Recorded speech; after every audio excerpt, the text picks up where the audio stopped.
Qu'est-ce que le métier d'agent de joueur de football? C'est ce qu'on va voir dans cette vidéo parce que peut-être que quand on te dit agent, tu vois quoi? Tu vois un mec en costume qui décroche son téléphone, qui négocie un transfert à 100 millions le dernier jour du mercato et qui repart avec une commission à 7 chiffres. Bon ça existe, mais c'est même pas 1% des personnes dans ce métier-là. Donc dans cette vidéo, on va te montrer le vrai métier d'agent. N'hésite pas également à venir nous suivre sur Instagram, sur Facebook, sur nos différents réseaux sociaux. Les liens sont juste en dessous dans la description. Mais ce qu'il faut que tu comprennes aujourd'hui, c'est vraiment que le vrai métier d'agent, celui que font la majorité des gens, il ne ressemble presque pas à ça. Et si tu veux te lancer un jour, mieux vaut que tu saches dans quoi tu mets les pieds, parce que c'est justement en ignorant ça que la plupart des gens échouent. Alors dans cette vidéo, on va répondre à une seule question, mais à fond, c'est quoi réellement être agent de football, le quotidien, les casquettes, l'écosystème, l'argent et ce qu'il faut pour réussir. Et reste vraiment bien jusqu'au bout parce qu'à la fin, tu sauras si oui ou non ce métier est fait pour toi. Donc, avant toute chose, qui sommes-nous? Qui est Next Agent pour te parler de ça?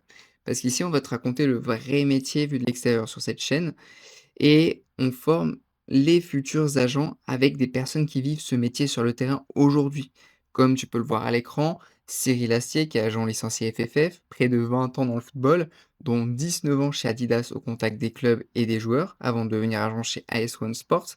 Il est notamment intervenu dans la signature de Léo Balerdi à l'Olympique de Marseille, ou encore Xavier Bernin, agent licencié FFF et FIFA, qui représente Anthony Lopez, le gardien historique de l'Olympique lyonnais, plus de 400 matchs en Ligue 1 et il, est son agent depuis plus de 10 ans.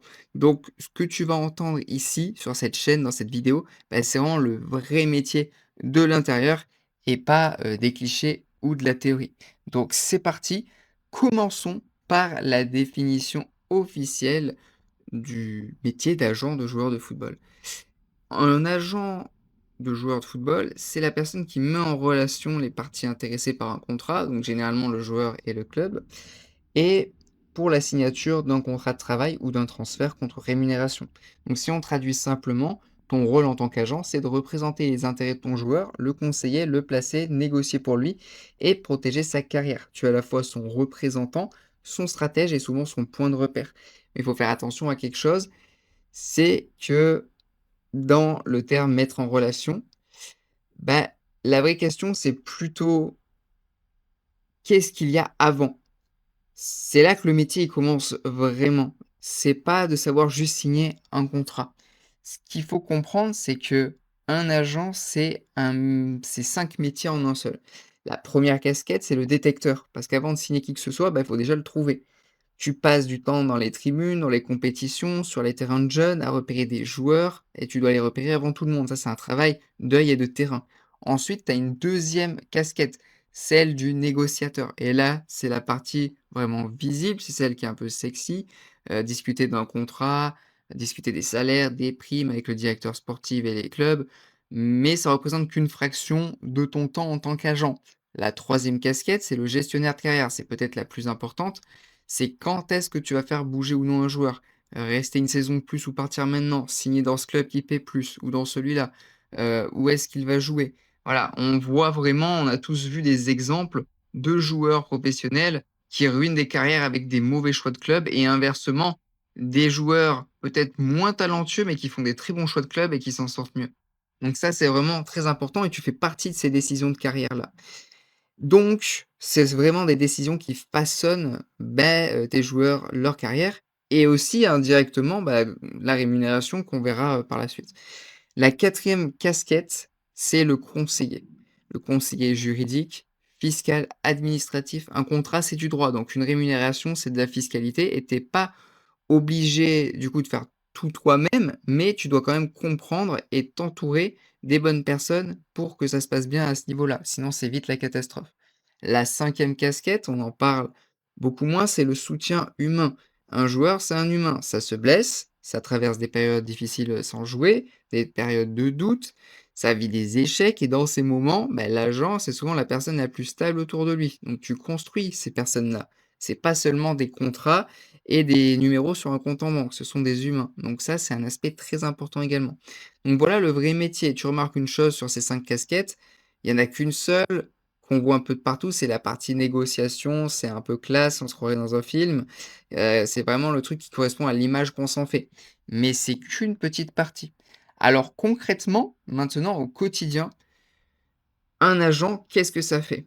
Une grosse partie de son temps, c'est du relationnel, les appels, les messages, entretenir du lien avec les joueurs, avec leurs familles, avec les directeurs sportifs, avec d'autres agents et le métier, il repose vraiment sur la confiance et cette confiance, elle s'entretient tous les jours et il y a une autre partie aussi qui est du déplacement. Donc aller voir les matchs, rencontrer des jeunes, rencontrer les parents, être physiquement présent et c'est vraiment faut être là où ça se passe.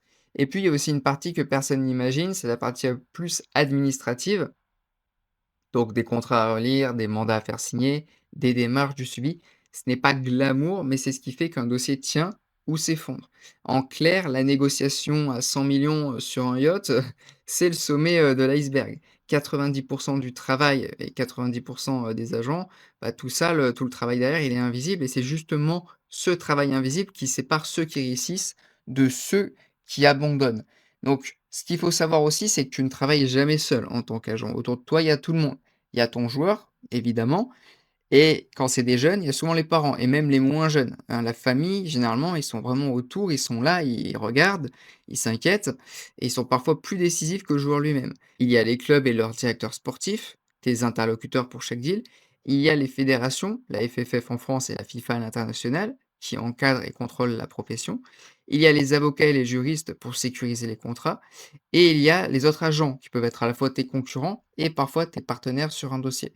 Donc comprendre qui fait quoi dans cet écosystème, savoir à qui parler et quand, c'est quand même la moitié, du métier et un bon agent, c'est pas seulement un bon négociateur, c'est quelqu'un qui sait naviguer dans ce réseau. Donc maintenant, on va parler de la partie qui intéresse, beaucoup de monde, c'est l'argent, hein. 1 point qui peut surprendre, en France, l'agent est rémunéré par son client, c'est-à-dire le joueur, mais depuis 2010, le club peut payer la commission à sa place et c'est ce qui se passe le plus souvent aujourd'hui.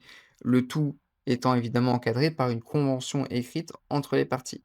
2e point, les montants. En France, la commission est plafonnée à 10 du contrat par le code du sport et la FFF abaisse même ce plafond à 6 pour les salaires jusqu'à 1,8 million d'euros par an. Et en pratique, les agents tournent souvent entre 5 et 7 du salaire du joueur. Mais surtout, garde en tête un truc important, c'est la forme du métier, c'est une pyramide. À l'échelle mondiale, les commissions d'agents dépassent le milliard de dollars sur une année, mais cet argent, il est très concentré. Parce que tout en haut, tu as une minorité qui gère des stars et qui gagne énormément, et en dessous, tu as une immense majorité qui met des années à en vivre. Et le rêve, il est réel, mais il se mérite sur le temps. Donc si tu veux le détail complet sur l'argent, les pourcentages, les exemples chiffrés, le cadre international et cetera, j'ai fait une vidéo entière que je vais t'afficher, dans laquelle je récapitule tout ça. C'est une formation offerte, gratuite sur YouTube, dans laquelle on va en détail dans le métier d'agent, sur l'argent et aussi sur le reste. Alors, qu'est-ce qu'il faut pour percer en tant qu'agent? Alors, il faut du réseau, mais le réseau, ça se construit et il est pas forcément là depuis la naissance. Si vous l'avez, tant mieux, si vous ne l'avez pas, il se construit et il te faut surtout de la patience parce que les résultats, ils se comptent en années et pas en semaines. Il te faut de l'éthique parce que dans ce métier, bah, ta réputation, c'est ton seul vrai capital et une seule mauvaise action peut la détruire. Nous, on a vu énormément d'agents dans ce milieu, il y a beaucoup de requins, beaucoup de magouilles et dès qu'ils ont une mauvaise réputation, bah, c'est mort pour eux et ils peuvent, dire adieu à leur carrière. Donc ça, faut y faire très attention. Il te faut une résistance aussi au rejet, hein, parce que tu vas entendre beaucoup plus de non, que de oui. Et par contre, ce qu'il te faut pas forcément, c'est avoir été joueur professionnel, avoir fait des études, être né, dans le milieu du foot. Par exemple, Xavier, Bernin, bah, lui, c'est le bon exemple que je vous ai montré tout à l'heure. Il est parti sans réseau, sans passer pro et aujourd'hui, il a, des joueurs professionnels dont, un gardien, qui est Anthony Lopez, qui, a eu plus de 400 matchs, en Ligue 1 et donc c'est la preuve vivante que ce métier, s'apprend et se construit sur le temps. Alors, ce métier, est-ce qu'il est fait pour toi? Si tu cherches l'argent facile et rapide, bien sûr que non, tu vas être déçu, tu vas vite abandonner. Mais si tu aimes le football, les relations humaines, la stratégie et que tu es prêt à construire quelque chose sur la durée, alors oui, c'est un métier, et c'est même l'un des plus passionnants qui existent et qui pourra te correspondre. Tu vis le football de l'intérieur, tu as un impact réel sur les carrières et les vies, et tu construis une activité sans plafond de revenus. Donc la seule vraie différence entre ceux qui réussissent et ceux qui abandonnent, c'est l'accompagnement et être préparé non pas seulement à l'examen, mais au métier. C'est très important et c'est toute la raison d'être de Next Agent, une structure qui te forme avec des agents en activité, des avocats mandataires sportifs et des juristes et qui te donne accès à un réseau dès le départ. Donc moi, ce que je t'invite à faire, c'est à aller dans le premier lien dans la description et t'inscrire au live que l'on fait tous les dimanches à 20 h. Là-bas, on t'explique tout en détail sur comment lancer ton activité. Je t'invite également à nous suivre sur nos différents réseaux sociaux qui s'affichent, Instagram, notre groupe Facebook, etc. Les liens sont dans la description également. Abonne-toi à cette chaîne YouTube pour ne pas rater les prochaines vidéos. Clique sur cette formation offerte YouTube également pour voir de A à Z comment lancer ton activité d'agent. Moi, je te souhaite un bon succès et on se dit à très vite.